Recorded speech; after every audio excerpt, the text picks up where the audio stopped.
Ay sa wastong pagpapakain ng manok ayon sa kanilang edad. Para sa malusog na manok, mahalagang bigyan sila ng tamang pagkain na angkop sa kanilang edad. Iba't ibang nutritional needs ang kailangan ng mga sisiw, batang manok, at inahing manok. Kaya't siguraduhing tama ang pagkain na ibinibigay sa kanila.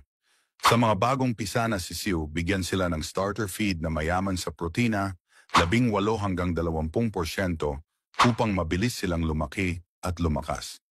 Siguraduhin ding malambot at madaling nguyain ito.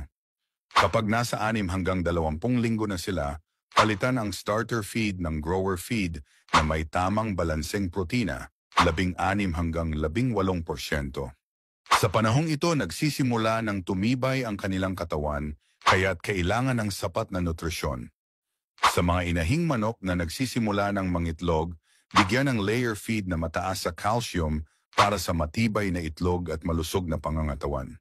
Maaari ring idagdag ang durog na shells o oyster shell para sa dagdag na calcium.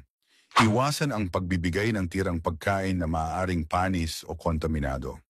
Ang malinis at balanseng pagkain ay susi sa malusog na kawan ng manok.